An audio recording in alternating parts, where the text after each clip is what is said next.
बिस्मिल्लाहिर्रहमानिर्रहीम, अस्सलाम वालेकुम। अच्छा जी, हमारा ये पहले वाला जो चैप्टर है वो ख़त्म हो गया है। उसके बाद यूनिट नंबर 2 है micro organisms, health and disease.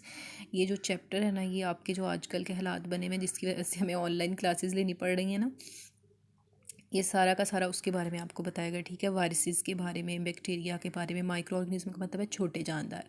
अच्छा जी, रिकॉल कर लेते हैं पहले, क्योंकि आप लोगों ने 4th क्लास में पहले बैलेंस डाइट वाला चैप्टर पढ़ा है। थोड़ा सा इसमें डाइट का भी वो बताएंगे। Food contains proteins, carbohydrates, fats, vitamins and minerals needed by the body.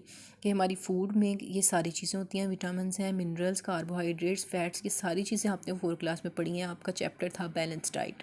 अब balance diet keep us healthy, कि एक जो बैलेंस डाइट है वो हमें हेल्दी रखती है। Good eating habits help the digestive system to work well, कि जो हमारी अच्छी हैबिट्स हैं कि अगर हम अच्छी चीज़ें खाते हैं तो हमारा पेट जो डाइजेस्टिव सिस्टम है वो बिल्कुल ठीक रहता है। ठीक है, अच्छे तरीके से काम करता है। चलिए जी, रीडिंग स्टार्ट करते हैं इसकी। All food contain substances which the body requires, कि हम जिस तरह की भी फूड खाते हैं, आपके पापड़ नहीं जो आप चिप्स और स्लैंटीज खाते हैं ना, उनमें नहीं होते विटामिन, या उसमें अच्छी चीज़ें इतनी नहीं होती हैं। All food contain substances which the body requires, कि हमारी फूड के अंदर वो सब्सटेंस होते हैं जो हमारी बॉडी के लिए ज़रूरी हैं। Some foods are better than others, जो कुछ चीज़ अच्छी, जो कुछ फूड्स हैं वो दूसरी फूड से अच्छी होती हैं। जैसे कि आपकी जो रोटी है वो आपकी ब्रेड से ज़्यादा अच्छी है। ठीक है, because they have a higher food value, क्योंकि उनकी फूड वैल्यू जो है यानी कि उसमें न्यूट्रिशन ज़्यादा होती है। This means they contain more substances that the body can use, यानी कि उस चीज़ में ज़्यादा अच्छी चीज़ें होती हैं जो हमारी बॉडी के लिए ज़रूरी हैं और हमारी सेहत बनाने के लिए ज़रूरी हैं। Did you know that food can also be bad for you, कि आप जानते हैं कि फ़ूड आपके लिए बुरी भी हो सकती है। कैसे बुरी हो सकती है? यानी कि अगर आप बहुत ज़्यादा फूड खाते हैं, एक ही चीज़ आप बार बार खाते हैं, वो भी आपके लिए नुकसानदेह है। Eating too much of one kind of food can be bad for you. ठीक है, कि आप अगर रोज़ अब गोश्त खाते जा रहे हैं, खाते जा रहे हैं, खाते जा रहे हैं, तो वो भी आपके लिए ठीक नहीं है। ठीक है, आपका डाइजेस्टिव सिस्टम उसको ठीक से डाइजेस्ट नहीं करेगा।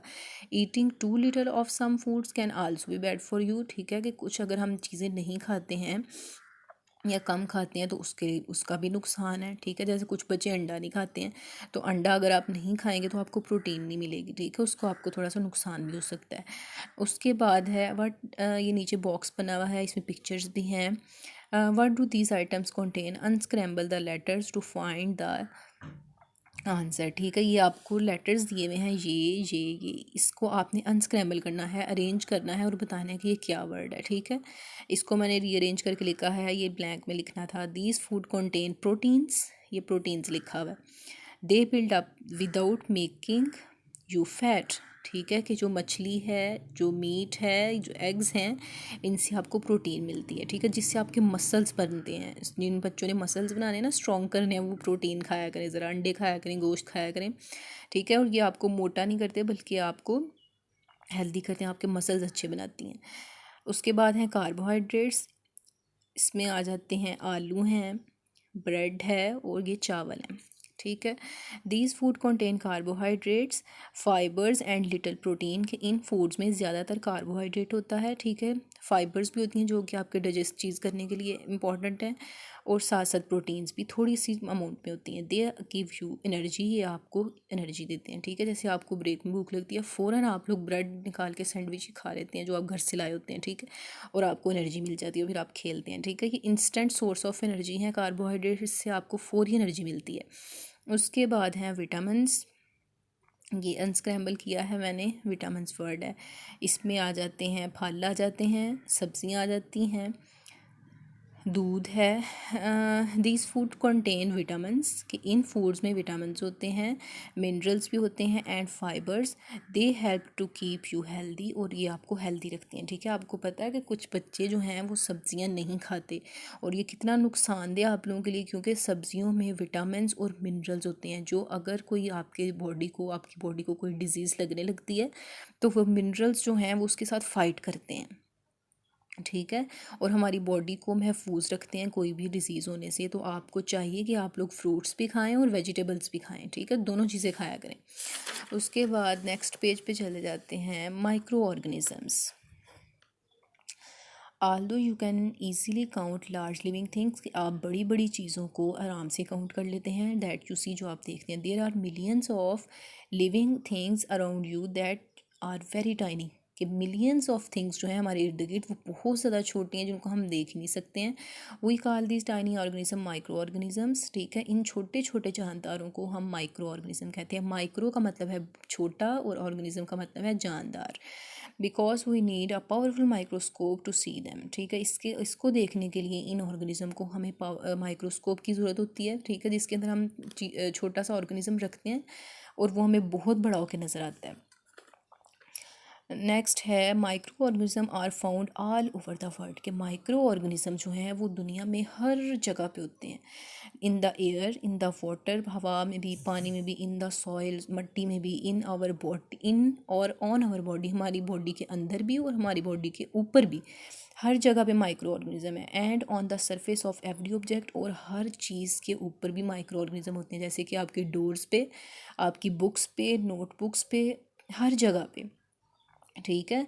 तो इसलिए आपको कहते हैं बार बार हैंड वॉश करें। देखिए आजकल कोरोना वायरस आया हुआ है, कितना ख़तरनाक है वो, कि हर बंदे को हो रहा है, किसी वजह से हो रहा है, क्योंकि वो एक दूसरे को हाथ लगाने से फैलता है। या जो अगर आप किसी चीज़ को, किसी बंदे को वो है, किसने किसी चीज़ को पकड़ लिया तो वो वायरस उधर भी लग जाएगा, और अगर वही कोई चीज़ उठाएगा दूसरा इंसान जो बिल्कुल ठीक है तो वो वायरस उसमें भी चला जाएगा, ठीक है। इसलिए आपको बार बार हैंड वॉश करने चाहिए, क्योंकि माइक्रो ऑर्गेनिज्म जो हैं वो हवा में भी हैं, पानी में, मिट्टी में, हमारी बॉडी के ऊपर भी, अंदर भी, हर जगह पे हैं। कुछ नुकसान नहीं देते हैं लेकिन कुछ बहुत ज़्यादा डेंजरस होते हैं, जैसे आजकल कोरोना वायरस ने सबको जो है ना इतना परेशान किया हुआ है। उसके बाद है in everyday language people use the word germs, ठीक है, कि हम आम जिंदगी में इनको जर्म्स कहते हैं, कि ये जरासीम है। When they talk about harmful micro organism, के कुछ माइक्रो ऑर्गेनिज्म जो है वो हार्मफुल होते हैं, उनके बारे में जब हम बात करते हैं तब उनको जर्म्स कह देते हैं। उसके बाद ज़रा डू यू नो में चेक करें, the branch of science that deals with the study of micro organisms is called microbiology, के बायोलॉजी की वो ब्रांच जिसमें हम सिर्फ और सिर्फ माइक्रो ऑर्गेनिज्म को स्टडी करते हैं उसको माइक्रोबायोलॉजी कहते हैं। And a person who studies microbiology is called a microbiologist, और जो इंसान माइक्रो ऑर्गेनिज्म को स्टडी करता है उसको माइक्रोबायोलॉजिस्ट कहते हैं, ठीक है। ये आपने याद रखना है। उसके बाद है ये वाला बॉक्स चेक करें, इसके नीचे some living things are made up of only one cell and are called unicellular, ठीक है। कुछ जानदार ऐसे हैं जो सिर्फ एक सेल के बने होते हैं, जैसे कि आपने अमीबा देखा था ना, अमीबा आपने अभी तक पढ़ा होगा या कहीं किसी की बड़े बहन भाई की बुक में आपने देखा होगा, ठीक है। वो बहुत छोटा है और वो एक ही सेल से बना हुआ है। और सिंगल सेल ऑर्गेनिज्म, ऐसे जानदारों को यूनिसेलुलर या सिंगल सेल ऑर्गेनिज्म कहते हैं कि उनमें सिर्फ और सिर्फ एक ही सेल है। Most of the unicellular organism are microscopic, और ज़्यादातर जो है माइक्रो यूनिसेलुलर ऑर्गेनिज्म जिनमें सिर्फ एक ही सेल होता है वो बहुत छोटे होते हैं, माइक्रोस्कोपिक होते हैं, वो माइक्रोस्कोप के बगैर हमें नज़र नहीं आ सकते। Human beings, other animals and ants are made of billions of cells and are called multicellular, कि जो हम इंसान हैं, ठीक है, या प्लांट्स हैं या दूसरे जो जानवर हैं वो सारे के सारे वो बिलियंस ऑफ सेल से मिलके बने हैं। हमारे ऊपर बहुत बेशुमार सेल्स हैं, लाखों करोड़ों की तादाद में, ठीक है। और हम जैसे जो हैं इंसानों और प्लांट्स को जो हैं वो मल्टी सेलुलर करते हैं। मल्टी सेलुलर का मतलब है बहुत ज़्यादा सेल्स वाले, ठीक है। और यूनिसेलुलर का मतलब है एक सेल वाला। तो अभी हम यहाँ तक ही रहने देते हैं, नेक्स्ट वीडियो में जो है ना हम नेक्स्ट इसका स्टार्ट करेंगे, अगला जो है इसका टॉपिक।